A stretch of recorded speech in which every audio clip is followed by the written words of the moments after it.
Hello, പുതിയൊരു വീഡിയോയിലേക്ക് എല്ലാവർക്കും സ്വാഗതം. ഇന്നത്തെ ബാക്ക്ഗ്രൗണ്ട് എല്ലാം വ്യത്യാസമുണ്ടല്ലേ. ഇന്ന് ഞാൻ എൻ്റെ വീട്ടിലാണ്. അപ്പോൾ ഇന്ന് ഒരു ചെറിയൊരു ട്രിപ്പുണ്ട്. ട്രിപ്പെന്ന് പറയുന്നത് ഞാനും ചേച്ചിയും മാത്രമാണ് ഞങ്ങളുടെ വീട്ടിൽ നിന്ന് പോകുന്നത്. മക്കളോ ഒന്നുമില്ലാതെ ഞങ്ങൾ രണ്ടുപേരും മാത്രമാണ് ഞങ്ങളുടെ വീട്ടിൽ നിന്നുള്ളത്. പക്ഷേ ഞങ്ങളുടെ കൂടെ ഒരുപാട് ആളുകളുണ്ട്. ടൂറിസ്റ്റ് ബസ്സിൽ ഒരുപാട് ആളുകളുണ്ട് ഞങ്ങൾ പോകുന്നത്. ഇന്നൊരു ചെറിയ തീർത്ഥാടന യാത്രയാണ് കേട്ടോ. അതുകൊണ്ട് തന്നെ തീർത്ഥാടനം തന്നെ ആയതുകൊണ്ട് തന്നെ നമ്മൾ രാവിലെ എല്ലാ പ്രിപ്പറേഷനുമായിട്ടാണ് പോകുന്നത്. നമുക്ക് ചെറിയ രീതിയിൽ ചോറും കാര്യങ്ങളും എല്ലാം കൊണ്ടുപോകണം. കാപ്പിയായാലും ചോറായാലും കൊണ്ടുപോകണം. അപ്പോൾ അങ്ങനെയുള്ളൊരു യാത്രയാണ്. അപ്പോൾ രാവിലെ ഞാൻ എഴുന്നേറ്റ് അരി അടപ്പിട്ടു. ഏകദേശം ഒരു 4 മണിക്ക് തന്നെ ഞങ്ങൾ എഴുന്നേറ്റിട്ടുണ്ട്. 5:30 ആകുമ്പോൾ പോകണം. അപ്പോൾ ഒരു 3-3:30 ഞങ്ങൾ എഴുന്നേറ്റിട്ടുണ്ട്. എഴുന്നേറ്റ് ദോശയൊക്കെ ചുട്ട് സാമ്പാറും ഒക്കെ റെഡിയാക്കി ഞാനും ചേച്ചിയും കൂടി അരിയൊക്കെ ചോറൊക്കെ വെച്ച് എല്ലാം പൊതിഞ്ഞ് റെഡിയായി നമ്മൾ പോവാണ്. അപ്പോഴേക്കും 5-5:30 നമ്മുടെ ബസ് വന്നിട്ടുണ്ടായിരുന്നു. അപ്പം നേരെ ചെന്ന് നമ്മൾ നമ്മുടെ സീറ്റ് കണ്ടുപിടിച്ച് ഇരുന്നിട്ടുണ്ട്. നമുക്ക് 2 പേർക്ക് 2 സീറ്റ് മതിയായിരുന്നു. പിന്നെ എൻ്റെ അപ്പച്ചിയുടെ മോളും മക്കളും എല്ലാവരും ഉണ്ടായിരുന്നു. അതുകൂടാതെ നമ്മുടെ ആ ഏരിയയിലുള്ള കുറച്ച് ആൾക്കാരും ഉണ്ടായിരുന്നു. ഒരു ടൂറിസ്റ്റ് ബസ്സിൽ നിറച്ചുള്ള ആൾക്കാരും ഉണ്ടായിരുന്നു. 1-2 സീറ്റിനുള്ള ആളെ ഉള്ളില്ലാത്ത ബാക്കി എല്ലാ സീറ്റും ഫുൾ ആളായിരുന്നു. അപ്പോൾ അങ്ങനെ ഞങ്ങൾ യാത്ര തുടങ്ങുകയാണ്. ഇതൊരു തീർത്ഥാടന യാത്ര ആയതുകൊണ്ട് തന്നെ ഫുള്ള് അമ്പലവും പള്ളിയും തന്നെ ആയിരിക്കും. ഇതാണ് നമ്മൾ പോയ വണ്ടി. നല്ല അടിപൊളി പൊളിപ്പം വണ്ടിയായിരുന്നു കേട്ടോ. അപ്പോൾ അങ്ങനെ വണ്ടിയിലൊക്കെ കയറി യാത്ര തുടങ്ങി. നമ്മൾ നേരെ വരുന്നത് കരിക്കകം ശ്രീ ചാമുണ്ടേശ്വരി ക്ഷേത്രം എന്ന് പറയുന്നൊരു അമ്പലത്തിലേക്കാണ് വന്നത്. സത്യം പറഞ്ഞാൽ ഞങ്ങളിവിടെ നിന്ന് ഇറങ്ങിയത് ആറ്റുകാൽ അമ്പലം എന്നും പറഞ്ഞാൽ ഇറങ്ങിയത്. ഞാൻ ആറ്റുകാൽ അമ്പലത്തിൽ പോയിട്ടുണ്ടെങ്കിൽ പോലും എനിക്കെന്നല്ല എൻ്റെ ചേച്ചിക്കായാലും ശരി അത് പിടുത്തം വന്നില്ല. അപ്പോൾ ഇവിടെ ഇറങ്ങിയപ്പോൾ ഇതല്ലല്ലോ ആറ്റുകാൽ അമ്പലം എന്നുള്ള ഒരു രീതിയിൽ ഞങ്ങളവിടെ തിരക്കിയപ്പോഴാണ് ആറ്റുകാൽ അമ്പലം അല്ല, ശ്രീ ചാമുണ്ടേശ്വരി ക്ഷേത്രമാണ്, കരിക്കകം ക്ഷേത്രമാണെന്നുള്ളത് നമ്മൾ അറിയുന്നത്. അങ്ങനെ എന്തായാലും അവിടെ അമ്പലത്തിൽ സപ്താഹം നടക്കുകയായിരുന്നു. നല്ല രീതിയിൽ ഒരു പാരായണം ചെയ്യുന്നതെല്ലാം നമ്മൾ അവിടെ നിന്ന് കുറച്ച് നേരം കണ്ടു. അങ്ങനെ അമ്പലത്തിലെല്ലാം കയറി. അകത്തെല്ലാം വീഡിയോസ് ഒന്നും എടുക്കാൻ പറ്റാത്തതുകൊണ്ട് അകത്തോട്ട് ഞാൻ വീഡിയോസ് കൊണ്ടുപോയിട്ടില്ലേ. അപ്പോൾ അവിടെ അമ്പലത്തിനകത്ത് കയറി തൊഴുത് എല്ലാ കാര്യങ്ങളൊക്കെ കഴിഞ്ഞ് നമ്മൾ വെളിയിൽ വന്ന് കുറച്ച് നേരം അവിടെ പാരായണം വായിക്കുന്നതൊക്കെ കേട്ടു. അപ്പോൾ അങ്ങനെ അവിടെ അതിൻ്റെ അടുത്ത് തന്നെ ആയിട്ട് ഒരു കുളം ഉണ്ടായിരുന്നു. നിറച്ച് മീനുണ്ടായിരുന്നു. നിറച്ച് മീൻ എന്ന് പറഞ്ഞാൽ ആ സൈഡിൽ ഇങ്ങനെ വന്ന് കൂട്ടം കൂടി നിൽക്കുകയാണ് മീനുകളെല്ലാം. അപ്പോൾ അതെല്ലാം കണ്ടോ നിറച്ച് മീനുകളാണ്. അപ്പോൾ അതെല്ലാം കണ്ട് മീനുകൾക്ക് അവിടെ നിന്ന് തീറ്റയൊന്നും കൊടുക്കാനായിട്ട് പറ്റുമായിരുന്നു എന്നൊന്നും എനിക്കറിയത്തില്ല. ഞങ്ങൾ കൊടുത്തില്ല. അപ്പോൾ അങ്ങനെ മീനെല്ലാം കണ്ട് നമ്മൾ അവിടുന്ന് തൊഴുത് തിരിച്ച് ഇറങ്ങി അടുത്ത നെക്സ്റ്റ് സ്പോട്ടിലേക്കാണ് നമ്മൾ പോകുന്നത്. ഇവിടെ തിരുവനന്തപുരം ജില്ലയിലെ വെട്ടുകാട് പള്ളി എന്ന് പറയും. ഒരുവിധം ആൾക്കാർക്ക് എല്ലാവർക്കും തിരുവനന്തപുരം ഏരിയയിൽ എല്ലാവർക്കും അറിയാവുന്ന ഒരു ഹിറ്റായ നല്ല അടിപൊളി ഒരു പള്ളിയാണ്. അതിൻ്റെ ഓപ്പോസിറ്റ് സൈഡ് എന്ന് പറയുന്നത് ബീച്ചാണ്. ഇതിൻ്റെ സൈഡിൽ എവിടെയോ ആണ് എയർപോർട്ട്. ആ ഭാഗത്ത് എവിടെയാണ്. കാരണം ഞങ്ങൾ ഇരിക്കുമ്പോഴെല്ലാം നല്ല അടിപൊളിയായിട്ട് ഫ്ലൈറ്റ് താന്ന് പോകുന്നത് ഞങ്ങൾക്ക് കാണാമായിരുന്നു.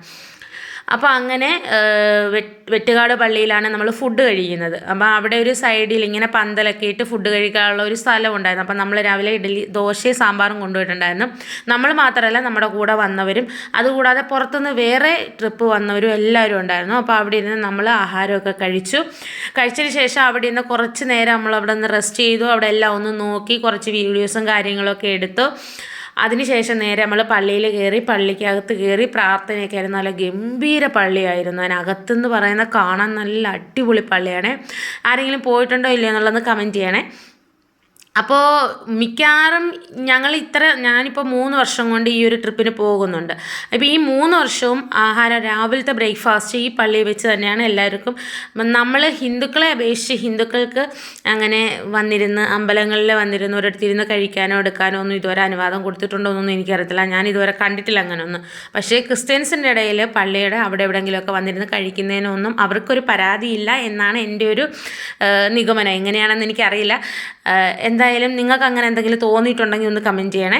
അപ്പോൾ അവിടുന്ന് കുറച്ച് അവിടെ എല്ലാം കുറച്ച് സാധനങ്ങളുണ്ടായിരുന്നു. അപ്പോൾ ഞാൻ പറഞ്ഞിരുന്നത് എൻ്റെ അപ്പച്ചിയുടെ മോളുണ്ടായിരുന്നു. അവളുടെ ബാഗ് ചെറുതായിട്ടൊന്ന് പൊട്ടിയത് കാരണം അവൾ പിന്നെ അവിടെ നിന്നൊരു ചെറിയൊരു ബാഗ് വാങ്ങിച്ചു. അപ്പോൾ അങ്ങനെ ബാഗൊക്കെ വാങ്ങിച്ച് ഞങ്ങൾ കുറച്ച് ബീച്ചിലോട്ട് ഇറങ്ങിയില്ല. അവിടെ കുറച്ച് സാധനങ്ങൾ വിൽക്കുന്നുണ്ട്. നമ്മുടെ കളിപ്പാട്ടങ്ങൾ, ടോയ്സുകളും കാര്യങ്ങളും എല്ലാം ഉണ്ടായിരുന്നു. അപ്പോൾ എല്ലാം നിന്നൊന്ന് കറങ്ങി കാണാനായിട്ട് ഞങ്ങൾ ബീച്ചിലോട്ട് ഇറങ്ങിയില്ല കേട്ടോ. അപ്പോൾ അങ്ങനെ കുറച്ച് കുറച്ച് സാധനങ്ങളെല്ലാം ഒന്ന് മേടിക്കാമെന്ന് ചോദിച്ചാൽ അവിടുന്ന് ഞങ്ങൾ കുറച്ച് ടോയ്സ് വാങ്ങിച്ചിട്ടുണ്ട്. വാങ്ങിച്ചത് കാണിച്ചിട്ടില്ല. പിന്നെ കയ്യിലിടുന്ന ഒരു എന്താ പറയുന്നത്, അതിനൊരു ചെയിൻ പോലെ സംഭവങ്ങൾ. അപ്പോൾ അങ്ങനെ കുറച്ച് സാധനങ്ങളെല്ലാം നമ്മൾ അവിടുന്ന് മേടിച്ചിട്ടുണ്ട്.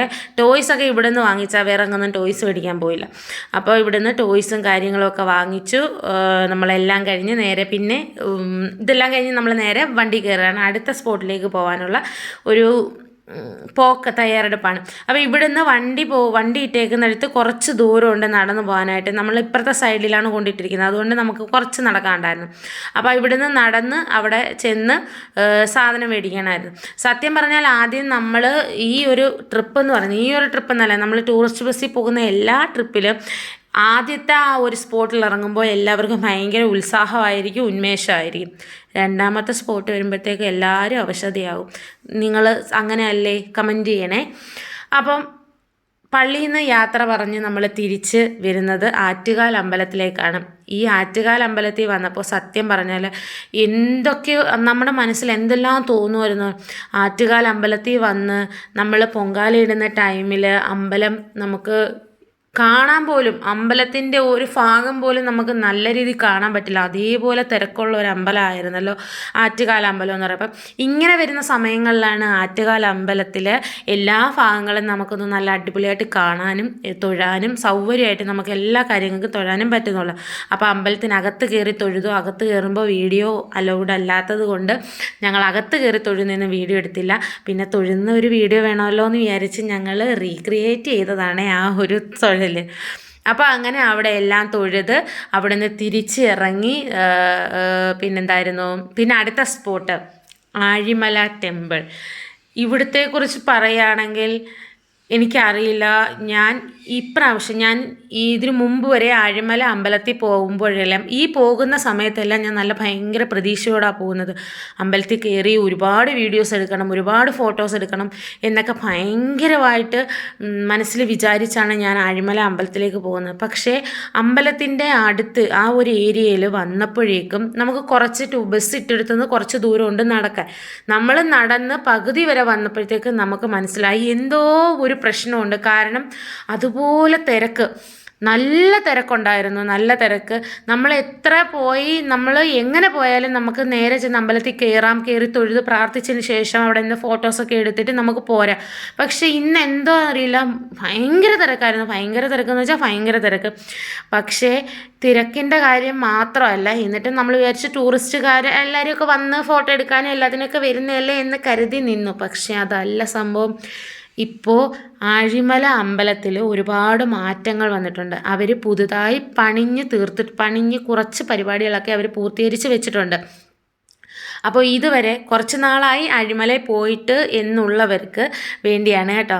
അവർ ആഴിമല അമ്പലത്തിൽ പോകുമ്പോൾ ചെറിയൊരു പ്രതീക്ഷ വേണം. ഇപ്പോൾ നമ്മുടെ പഴയ ആഴിമല അമ്പലമല്ല ഇത്. ഇപ്പോൾ ആഴിമല അമ്പലത്തിൽ പോകണമെങ്കിൽ 100 രൂപ കൊടുത്താലേ നമുക്കതിനകത്തേക്ക് കയറാൻ പ്രവേശനമുള്ളൂ. അപ്പോൾ ആദ്യം നമ്മൾ ക്യൂ നിന്ന് 100 രൂപ കൊടുത്ത് ഗൂഗിൾ പേയും ചെയ്യാം, അല്ലാതെ ക്യാഷും കൊടുക്കാവേ. അപ്പം നമ്മൾ നേരെ ഇതുപോലൊരു കൂടാരം പോലൊരു സംഭവത്തിനകത്തേക്ക് കയറി അവിടെ ഇങ്ങനെ ചുറ്റി വലം വെച്ച് നമ്മൾ അവിടെ വന്ന് 100 രൂപ കൊടുത്ത് വെളിയിലോട്ടിറങ്ങണം. അപ്പം നമുക്ക് അതിനകത്ത് ഫോട്ടോസോ വീഡിയോസോ ഒന്നും എടുക്കാൻ അലൗഡല്ല. അതുകൊണ്ടാണ് ഞാൻ അകത്തെ വീഡിയോസൊന്നും എടുക്കാത്തത്. സംഭവം നമ്മൾ അകത്തേക്ക് കയറുമ്പോൾ ഒരു വലിയ ഗുഹ പോലൊക്കെയാണ്. സത്യം പറഞ്ഞാൽ നമുക്കൊരു പേടിയാകും, എന്താണ് ഇതിനകത്ത് എന്നുള്ളൊരു പേടിയാകും. ഒരു ഗുഹ പോലൊക്കെയാണ്. അവിടെ നമ്മുടെ ശിവൻ്റെ ആയാലും ശിവൻ്റെയൊക്കെ ഒരുപാട് എന്താ പറയുന്ന ഭിത്തിയിൽ കൊത്തി വെക്കുമല്ലോ ശിവൻ്റെ രൂപങ്ങളും, ശിവപാർവതി പരിണയം, അങ്ങനെ ഒരുപാട് രൂപങ്ങൾ ഇങ്ങനെ കൊത്തി വെച്ചിരിക്കുക. അപ്പോൾ അതെല്ലാം കണ്ട് കറങ്ങി നമുക്ക് ഇറങ്ങി വരാനേ, നമുക്ക് ഈ ശിവലിംഗത്തിൻ്റെ അടുത്ത് വരണമെന്നുണ്ടെങ്കിൽ, ഈ ശിവൻ്റെ ഈ ഒരു സ്പോട്ടിൽ വരണമെന്നുണ്ടെങ്കിൽ അതിനകത്തൂടെ കയറി നമുക്ക് ഇതിനകത്തേക്ക് വരാൻ പറ്റത്തുള്ളൂ. അപ്പോൾ അവിടെയൊന്നും നമുക്ക് വീഡിയോസ് എടുക്കാൻ പറ്റില്ല. അപ്പം നമ്മൾ കുറച്ച് കൊത്തുപരിപാടികളൊക്കെ ഉണ്ട് അതിനകത്ത്. എന്താ എനിക്ക് അതിനെ പറയണമെന്ന് എനിക്കറിയില്ല. നമ്മൾ ഇതുപോലൊരു ശിവലിംഗം ഉണ്ടല്ലോ, നമ്മൾ ഭയങ്കര ഗംഭീര അമ്പലത്തിൻ്റെ പേര് എനിക്ക് കിട്ടുന്നില്ല. അപ്പോൾ അവിടെ ചെല്ലുമ്പോഴും ഇതേപോലെയാണ് നമ്മൾ ശിവലിംഗത്തിനകത്ത് കയറി തൊഴുവല്ലോ, കൈലാസം കാണുന്നത്. അപ്പോൾ അതുപോലെ ഒരു സംഭവമാണ് അവർ ഉദ്ദേശിച്ചിരിക്കുന്നത്. അപ്പോൾ അത് കയറി നമ്മൾ 100 രൂപ കൊടുത്ത് കയറി കണ്ട് അതിന് ശേഷം വെളിയിലിറങ്ങിയേ നമുക്ക് ആ ശിവൻ്റെ അടുത്ത് നിന്ന് നമുക്ക് ഫോട്ടോ എടുക്കാനും വീഡിയോസ് എടുക്കാനും പറ്റുള്ളൂ. പക്ഷേ നല്ല വെയിലെന്ന് വെച്ചാൽ അങ്ങേയറ്റത്തെ വെയിൽ. അതുകൊണ്ട് ഞാൻ വിചാരിച്ച പോലെ എനിക്കൊരു നല്ല ഫോട്ടോസ് കിട്ടിയില്ല ഗൈസ്, നല്ല ഫോട്ടോസ് ഒന്നും കിട്ടിയില്ല. അപ്പോൾ അതിൻ്റെ ഒരു സങ്കടം ഞങ്ങൾക്ക് തിരിച്ചു വന്നപ്പോൾ ഉണ്ടായിരുന്നു. അതുപോലെ ഒരു നല്ലൊരു ഫോട്ടോയോ കാര്യങ്ങളോ നമുക്ക് ഒപ്പിക്കാൻ പറ്റിയില്ല എന്നുള്ളൊരു സങ്കടം എനിക്കുണ്ടായിരുന്നു. അപ്പോൾ എന്തായാലും അവിടെ കയറി തൊഴുതു, കുറച്ച് ഫോട്ടോസും കാര്യങ്ങളൊക്കെ എടുത്തിട്ട് നേരെ നമ്മൾ അടുത്ത സ്പോട്ട് പള്ളിയിലേക്ക് വന്നു. അവിടെ നിന്നാണ് നമ്മൾ ഉച്ചയ്ക്കത്തെ ഫുഡ് കഴിക്കുന്നത് അവിടെയാണ്. അപ്പോൾ അവിടെ വന്നു, നമ്മൾ ചോറും കൊണ്ടുവന്നിരുന്നു. അപ്പോൾ അത് ഫുഡെല്ലാം കഴിച്ചിട്ട് അവിടെ കുറച്ച് നേരം ഇരുന്ന് റെസ്റ്റ് ചെയ്തു. അമ്പലത്തിന് ആ പള്ളിക്കകത്തെല്ലാം കയറി തൊഴുതിന് ശേഷം നേരെ നമ്മൾ മണ്ടക്കാട്ട് അമ്പലത്തിലേക്കാണ് വന്നത്. മണ്ടക്കാട്ട് വന്നപ്പോഴത്തേക്കും അവിടെ അമ്പലം അടച്ചിരുന്നു. അതുകൊണ്ട് തന്നെ അമ്പലത്തിൽ കയറി തൊഴാൻ പറ്റത്തില്ല. ഈ സമയം എന്ന് പറയുന്ന ഒരു 3 മണി 3:30 ടൈം ആയിട്ടുണ്ട്. അപ്പോൾ അവിടെ ഇപ്പുറത്തെ സൈഡിൽ ആളുകൾ പൊങ്കാല ഇടുന്നുണ്ട്. അപ്പോൾ അവിടുന്ന് കുറച്ച് പായസമൊക്കെ കുറച്ച് പേരൊക്കെ വാങ്ങിച്ച് കഴിക്കുകയൊക്കെ ചെയ്തിട്ടുണ്ട്. അപ്പോൾ അങ്ങനെ അവിടുന്ന് ഒരു കടയിൽ കയറി അവിടുന്ന് സാധനങ്ങളും അതും ഇതൊക്കെ നോക്കിയിട്ട് ഒന്നും വാങ്ങിച്ചൊന്നുമില്ല, എല്ലാവർക്കും ഇന്ന് നോക്കിയതേ ഉള്ളൂ. അപ്പോൾ അവിടുന്ന് അത് തിരിച്ച് നമ്മൾ നേരെ പിന്നെ കന്യാകുമാരിയിലേക്കാണ് വിട്ടത്. കന്യാകുമാരി വന്ന് കുറച്ച് സമയമേ കിട്ടിയുള്ളൂ. കന്യാകുമാരി നല്ല രീതിയിലൊന്ന് കാണാനോ നോക്കി നിൽക്കാനോ ഒന്നും പറ്റിയില്ല. അതേപോലെ ചെറിയ രീതിയിൽ സമയം കിട്ടുള്ളൂ. പക്ഷേ നമ്മൾ പോയിട്ട് തിരിച്ചു വരുമ്പോൾ തന്നെ നേരം സന്ധ്യയായി തുടങ്ങിയിട്ടുണ്ടായിരുന്നു, ഇരുട്ടിയിട്ടുണ്ടായിരുന്നു. അപ്പോൾ അങ്ങനെ അവിടെ കൊണ്ടുവന്ന് വണ്ടി നിർത്തി നമ്മൾ നേരെ ഇനി കന്യാകുമാരി അവിടെ എന്തൊക്കെയുണ്ട് സാധനങ്ങളും അതുപോലെ എന്തൊക്കെയാണ് കാര്യങ്ങളൊക്കെ ഒന്ന് കാണാമെന്ന് വിചാരിച്ച് ഞങ്ങൾ നേരെ വെച്ചടിച്ചങ്ങ് പോകുന്നുണ്ട്. അപ്പോൾ കന്യാകുമാരി വരുമ്പോഴാണ് സത്യം പറഞ്ഞാൽ നമ്മൾ വിചാരിക്കും കന്യാകുമാരിയിലാണ് ഏറ്റവും കൂടുതൽ ടൈം സ്പെൻഡ് ചെയ്യാൻ നമുക്ക് തോന്നുന്നത്. അതുപോലെ കാണാനും അതുപോലെ കച്ചവടക്കാരായാലും പല പല വെറൈറ്റി സാധനങ്ങളും എല്ലാം ഉണ്ട്. നമുക്കതെല്ലാം ഒന്ന് ആസ്വദിച്ച് കാണാനുള്ളൊരു ടൈം കന്യാകുമാരിയിലാണ് സത്യത്തിൽ വേണ്ടുന്നത്. അപ്പോൾ അങ്ങനെ ഞങ്ങളെ അപേക്ഷിച്ച് സമയം കുറച്ച് കുറവായിരുന്നു. എങ്കിലും ഞങ്ങൾ ഏകദേശം ഒരു 6:15 തൊട്ട് ഒരു 7 മണി വരെ ഞങ്ങളവിടെ നിന്നു. 6:15 തൊട്ട് ഒരു 3/4 മണിക്കൂർ അത്രയും സമയം ഞങ്ങളവിടെ നിൽക്കാൻ പറ്റിയിട്ടുള്ളൂ. കാരണം അതിന് ശേഷം നമ്മുടെ മെയിൻ സ്പോട്ടിൽ പോകാനാണ് നമുക്ക് ഇനി അടുത്ത മെയിൻ സ്പോട്ട് എന്ന് പറയുന്നത് നമ്മുടെ മെയിനായിട്ടുള്ള നമ്മൾ വന്ന എവിടെയാണോ അവിടത്തേക്കാണ് നമുക്കിനി പോകേണ്ടത്. അപ്പോൾ കൃത്യസമയത്ത് അവിടെ ചെല്ലണമല്ലോ. അപ്പോൾ അതുകൊണ്ട് ആ ഒരു ടൈമിങ് വെച്ച് നമ്മൾ നോക്കി വേണമായിരുന്നു പോകാൻ. അപ്പോൾ പലരും പല വഴിക്കാണ് പോകുന്നത്. എല്ലാവരും തിരിച്ച് ആ സമയത്ത് എത്തണം, അതായിരുന്നു ടാസ്ക്. കാരണം എല്ലാവരും പല പല വഴിക്ക് പല പല സാധനങ്ങൾ വാങ്ങിക്കാനും എടുക്കാനും ഒക്കെ എല്ലാവരും അങ്ങോട്ടും ഇങ്ങോട്ടും പോകും. അപ്പോൾ എല്ലാവരും കൃത്യസമയത്ത് എത്തത്തില്ല. എന്തായാലും ഒരുവിധ ആളുകളെ എല്ലാം നമ്മൾ എത്തിച്ചിട്ടുണ്ട്. ആ സമയമായപ്പോൾ കൃത്യം അവരോട് സമയം പറഞ്ഞു തന്നെയാണ് നമ്മൾ അങ്ങോട്ടും ഇങ്ങോട്ടും പറഞ്ഞു വിടുന്നത്. അപ്പോൾ അങ്ങനെ ഇവിടുന്ന് രാത്രി നമുക്ക് കഴിക്കാനുള്ള ഫുഡ് നമ്മൾ എവിടുന്നെങ്കിലും വാങ്ങിക്കായിരുന്നു. പക്ഷേ ഞങ്ങൾ 2 ചപ്പാത്തി ഞാനും ചേച്ചി ചപ്പാത്തി കൊണ്ടുവരുന്നു. അതുകൊണ്ട് എനിക്ക് ഫുഡ് മേടിക്കേണ്ടി വന്നില്ല. പക്ഷേ ഞങ്ങളുടെ അപ്പച്ചയുടെ മോളും ഫുഡൊക്കെ വാങ്ങിച്ചു. അവിടുന്ന് ഇഡലി സാമ്പാറും ഒക്കെ വാങ്ങിച്ചായിരുന്നേ. അപ്പോൾ അങ്ങനെ കന്യാകുമാരി അവിടെ നിന്ന് കയറി വന്നപ്പോഴത്തേക്ക് സത്യം പറഞ്ഞാൽ രാത്രി 7-7:30 ആയി. 7:30 കഴിഞ്ഞു. നമ്മൾ അവിടെ നിന്നെല്ലാം കഴിഞ്ഞെല്ലാം ഇറങ്ങി വന്നപ്പോൾ തന്നെ പിന്നെ നമ്മുടെ വണ്ടിയിൽ DJ സോങ്സും ഒക്കെ ഇട്ട് നമ്മളങ്ങനെ ഡാൻസ് കളിക്കാനൊന്നും ഞങ്ങൾ ഇറങ്ങിയില്ല. പിന്നെ കൊച്ചുങ്ങളെല്ലാം നിന്ന് കളിക്കുകയൊക്കെ ചെയ്തു. അപ്പോൾ അങ്ങനെ ഡാൻസ് എല്ലാം കൊച്ചുങ്ങളുടെ ഡാൻസും പാട്ടും ഒക്കെ ആസ്വദിച്ച് നമ്മൾ പാട്ടുകളും എല്ലാം ആസ്വദിച്ച് ഈ സമയത്ത് നമ്മൾ കൊച്ചുങ്ങളെ മിസ് ചെയ്യും. കാരണം ഈ ഒരു ഏരിയ എന്ന് പറയുന്നത് കൊച്ചുങ്ങളുടെ ഒരു ഏരിയ ആണല്ലോ.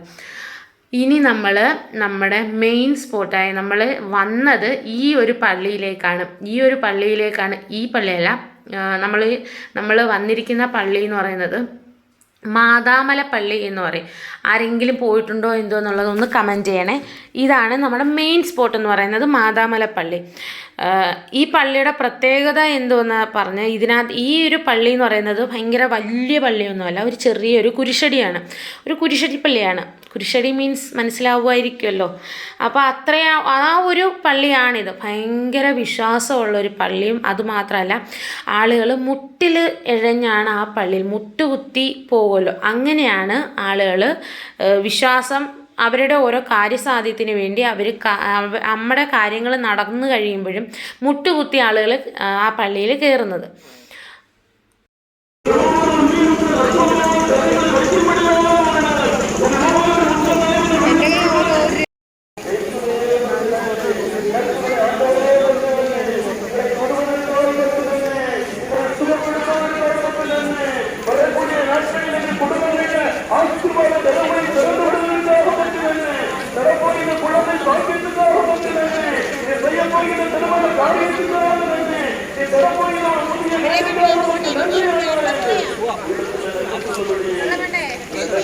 അപ്പോൾ ഇതാണ് നമ്മുടെ മാതാമല പള്ളി എന്ന് പറയുന്നത്. ഇതാണ് ഹിറ്റായിട്ടുള്ള മാതാമല. ഇതെന്ന് പറയുന്നത് ഒരു കുന്നിൻ്റെ മേളിലാണ്, ഒരു മലയുടെ മുകളിലാണ്, അങ്ങനെ എന്തോ ആണ്, പാറയാണ് അത് മൊത്തം. അതിൻ്റെ മേളിലാണ് ആ ഒരു കുരിശടി സ്ഥിതി ചെയ്യുന്നത്. അപ്പോൾ ആ കുരിശടിയിൽ ഇവിടുന്ന് താഴെ എന്ന് പറയുന്നത് സ്റ്റെപ്പ് എന്ന് പറയുന്നത് കുത്തനെ നിൽക്കുന്ന സ്റ്റെപ്പാണ്, അല്ലാതെ നമ്മുടെ സാധാ രീതിയിലുള്ള സ്റ്റെപ്പല്ല. ഇത് കുത്തനെ നിൽക്കുന്ന ഒരു സ്റ്റെപ്പാണ്. അതും ചെറിയ സൈസിലാണ് സ്റ്റെപ്പുകൾ പണിഞ്ഞിട്ടിരിക്കുന്നത്. നമ്മുടെ ഒരു കാല് വെക്കാനായിട്ടുള്ള ഒരു വീതിയോ വിസ്താരമോ ഒന്നുമില്ല, അതേപോലുള്ള ഒരു സ്റ്റെപ്പാണിത്. അപ്പോൾ ഇതിൽ കയറി കുറച്ച് നമ്മുടെ അപ്പുറവും ഇപ്പുറവും സൈഡിൽ കമ്പി വെച്ചിട്ടുണ്ടെങ്കിൽ പോലും നമ്മൾ അതിൽ പിടിച്ചോണ്ടല്ലാതെ നമുക്ക് കയറാൻ പറ്റത്തില്ല. അത്രയ്ക്ക് ഈ താഴെ നിന്ന് കാണുമ്പോഴേ നമുക്കിത് പേടിയാവുന്ന ഒരു ഏരിയയാണ് സത്യം പറഞ്ഞാൽ. ആദ്യമായിട്ട് പോകുന്നവർക്ക് ടെൻഷനായിരിക്കും, പേടിയായിരിക്കും. പക്ഷേ പിന്നീട് പോകുന്നവർക്ക് പേടിയുണ്ട് എങ്കിൽ പോലും അത്രയും ടെൻഷൻ വരത്തില്ല നമുക്ക്. ഒരു വട്ടം നമ്മൾ കയറിയിട്ടുള്ളതായതുകൊണ്ട് അത്രയും ടെൻഷൻ വരത്തില്ല. എന്തായാലും ഫോൺ വെച്ച് കയറുന്നത് ഇച്ചിരി ബുദ്ധിമുട്ടായതുകൊണ്ട് ഞാൻ അത്രയും വീഡിയോസ് ഞാൻ എടുത്തിട്ടുള്ളത്. അപ്പോൾ നമ്മൾ മേലെ കയറി പ്രാർത്ഥിച്ചു, എല്ലാം കഴിഞ്ഞ് നമ്മൾ മേലത്തെ ഒരു വ്യൂ ആണിത്. നമ്മൾ മേളിൽ നിന്ന് നോക്കുമ്പോൾ ഉള്ള താഴത്തെ വ്യൂ ഇതാണ് കേട്ടോ. എന്തായാലും ഇവിടെ കയറി വന്നു കഴിയുമ്പോൾ നമ്മുടെ മനസ്സിനുള്ള ഒരു സമാധാനവും സന്തോഷവും വേറെ എങ്ങും കിട്ടില്ലെന്നല്ല, എല്ലാവർക്കും ഓരോരോ വിശ്വാസങ്ങളാണല്ലോ. പക്ഷേ ഇവിടെ കയറുമ്പോൾ എന്തോ ഒരു മനസ്സുഖവും ഒരു സന്തോഷവും സമാധാനവും കിട്ടുന്നുണ്ട്. ശബരിമല എന്ന് പറയുന്നത്, ശബരിമലയിലെ ആ ഒരു കയറ്റവും ഇതും എനിക്കറിയില്ല. ശബരിമലയിൽ എങ്ങനെയാണെന്ന് എനിക്ക് കറക്റ്റായിട്ട് അറിയില്ല. എല്ലാം ആ ഒരു രീതി തന്നെ ആയിരിക്കാം. പക്ഷേ എന്തോ ഞാൻ ശബരിമല കയറാത്തത് കൊണ്ട് എനിക്കിത് ഭയങ്കര കഠിനമായ ഒരു കയറ്റം തന്നെയായിട്ട് എനിക്ക് തോന്നിയിട്ടുണ്ട്. അപ്പോൾ ഇത് പോയിട്ടുള്ളവരൊന്ന് കമൻറ്റ് ചെയ്യണേ. എങ്ങനെയാണ് ഇതിൻ്റെ കാര്യങ്ങൾ, നിങ്ങൾക്ക് എങ്ങനെയാണ് ഫീൽ ചെയ്തിട്ടുള്ളത് എന്നുള്ള കാര്യങ്ങളെല്ലാം ഒന്ന് കമൻറ്റ് ചെയ്യണം. അതുപോലെ പോവാത്തവർ ഒരു വട്ടമെങ്കിലും ഒന്ന് പോയി അവിടുത്തെ പ്രാർത്ഥിക്കുക, കാര്യങ്ങൾ സാധിച്ചിരിക്കും. എൻ്റെ കാര്യം സാധിച്ചിട്ടതിന് ശേഷമാണ് ഞാനിപ്പോൾ മൂന്നാമത് അവിടെ പോയത്. 2 വട്ടം ഞാൻ പോകുന്നതിന് മുമ്പും എൻ്റെ കാര്യങ്ങൾ സാധിച്ചില്ല. അപ്പോൾ 2 വട്ടം ഞാൻ പോയപ്പോഴും ഞാൻ പറഞ്ഞിരുന്നു എൻ്റെ കാര്യം അടുത്ത സാധിച്ചാലേ ഞാൻ വരുമെന്ന് പറഞ്ഞിരുന്നു. അപ്പോൾ എന്തായാലും എൻ്റെ കാര്യം സാധിച്ചതിന് ശേഷമാണ് ഞാൻ ഇപ്പോഴത്തെ ഈ ട്രിപ്പിന് ഞാൻ പോകുന്നത്. അപ്പോൾ എന്തായാലും അവിടെ ചെന്നപ്പോൾ നല്ല കമ്പും കാര്യങ്ങളൊക്കെ ഉണ്ടായിരുന്നു. അപ്പോൾ ശേഷം എന്താണ്ട് ആളുകൾ കയറി വരുന്നുണ്ട്, മുട്ടുകുത്തി ഇങ്ങനെയൊക്കെയാണ് ആളുകൾ കയറി വരുന്നത്. അവരുടെ മുട്ടെല്ലാം മുറിഞ്ഞു വാരും. അതേപോലെ പാറപ്പൊടിയാണ്, തറ മൊത്തവും പാറപ്പൊടിയാണ്. അപ്പോൾ ഞങ്ങൾ തൊഴുതിറങ്ങി ഞങ്ങൾ താഴേക്ക് പോവുകയാണ്.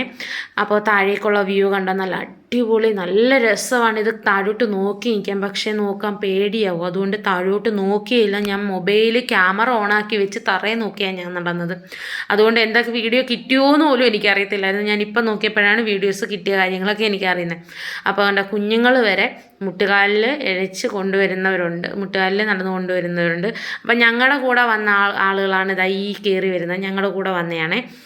അപ്പോൾ അങ്ങനെ ഞങ്ങൾ ഇറങ്ങി വരുന്ന സമയത്താണ് അവർ കയറുന്നത്. മുട്ടുകാലിൽ കയറുന്നതെന്ന് പറയുന്നത്, മുട്ടിൽ എഞ്ഞ് കയറുന്നതെന്ന് പറയുമ്പോൾ ഇച്ചിരി ടാസ്ക്കാണ്. അപ്പോൾ അത് വെച്ച് അവർ താമസിച്ചേ കയറി വരുത്തുള്ളല്ലോ. അപ്പം നമ്മളതെല്ലാം കഴിഞ്ഞ് നമ്മൾ താഴെ ഇറങ്ങിയ ക്ഷീണം മാറ്റാൻ വേണ്ടി പിന്നെ താഴേന്ന് ഒരു നാരങ്ങ വെള്ളവും ചേച്ചി കരിപ്പോട്ടി കാപ്പിയാണ് കുടിച്ചത്. അപ്പോൾ നമ്മൾ താഴെ വന്ന് കരിപ്പോട്ടി കാപ്പിയും ഒരു നാരങ്ങ വെള്ളവും കുടിച്ച് നമ്മൾ കുറച്ച് നേരം അവിടെ ഇരുന്ന ക്ഷീണമൊക്കെ ഒന്ന് തീർത്തിട്ടാണ് നമ്മൾ തിരിച്ച് ബസ്സിൽ കയറുന്നത്. അപ്പോൾ ഈ യാത്രയെക്കുറിച്ച് പറയുകയാണെങ്കിൽ ഒരുപാട്, സത്യം പറഞ്ഞാൽ വണ്ടിയിലിരുന്ന് നമ്മൾ ഒരുപാട് മുഷിയത്തില്ല. കാരണം ഓരോരോ സ്പോട്ടിൽ നമ്മളിങ്ങനെ ഇറങ്ങുകയാണ്, ഓരോരോ കാര്യങ്ങൾ കാണുകയാണ്. അപ്പോൾ അതിൻ്റേതായ ഒരു ക്ഷീണമോ തളർച്ചയോ കാര്യങ്ങളോ ഒന്നുമില്ല. ഈ പള്ളിയിൽ കയറി കഴിയുന്നവരെ നമുക്ക് ക്ഷീണമോ തളർച്ചയില്ല, പള്ളി കയറുന്നവരെ ക്ഷീണവും തളർച്ചയില്ല. പക്ഷെ കഴിയുമ്പോൾ പിന്നെ പിറ്റേന്ന് നമ്മൾ വെളുപ്പിനെയൊക്കെ നമ്മൾ ഇവിടുന്ന് വീട്ടിലേക്ക് വരത്തുള്ളൂ. അപ്പോൾ അതിൽ വണ്ടിയിലിരിക്കുമ്പോൾ ഉള്ളൊരു, കാരണം പിന്നീട് എങ്ങും നമ്മൾ ഇറങ്ങുന്നില്ല, നേരെ നമ്മുടെ വീട്ടിലേക്ക് വെച്ച് പിടിക്കുകയാണ്. അപ്പം അതിൻ്റെ ഒരു ക്ഷീണവും തളർച്ചയൊക്കെ നമുക്ക് ഉണ്ട്. അപ്പോൾ ഞങ്ങൾ നാരങ്ങ വെള്ളവും കരിപ്പോട്ടി കാപ്പിയൊക്കെ കുടിച്ച് യാത്ര തുടർന്നു. ഇനി നമുക്ക് വണ്ടിയിലിരുന്ന് നല്ലൊരു ഉറക്കം അങ്ങോട്ട് പാസ്സാക്കാം. അപ്പോൾ ഉറക്കമൊക്കെ കഴിഞ്ഞ് ഒരു 4:30 നമ്മൾ നമ്മുടെ വീട്ടിലെത്തിയിട്ടുണ്ട്. വെളുപ്പിനെ 4:30, പിറ്റേ ദിവസം 4:30 നമ്മൾ നമ്മുടെ വീട്ടിലെത്തിയിട്ടുണ്ട്. വീട്ടിൽ വന്നപ്പോൾ മക്കളെല്ലാം നല്ല ഉറക്കമാണ്. അപ്പോൾ അതെല്ലാം കഴിഞ്ഞ് ഞങ്ങളൊരു 7-7:30 ഞങ്ങൾ തിരിച്ച് ഞങ്ങളുടെ വീട്ടിലേക്ക് എത്തിയിട്ടുണ്ട്. അപ്പോൾ വീട്ടിൽ വന്നു, അന്നത്തെ ജോലികളെല്ലാം നോക്കണമല്ലോ. രാവിലെ വന്ന ഉടനെ തന്നെ ഞാൻ അരി അങ്ങ് അടപ്പയിട്ടു. അപ്പോൾ ഇത്രയേ ഉള്ളൂ. ഇഷ്ടപ്പെട്ടിട്ടുണ്ടെങ്കിൽ ലൈക്ക് ചെയ്യാനും സബ്സ്ക്രൈബ് ചെയ്യാനും ഷെയർ ചെയ്യാനും ഒന്നും മറക്കരുത്. അപ്പോൾ അടുത്ത വീഡിയോ ആയിട്ട് വരാം. ബൈ.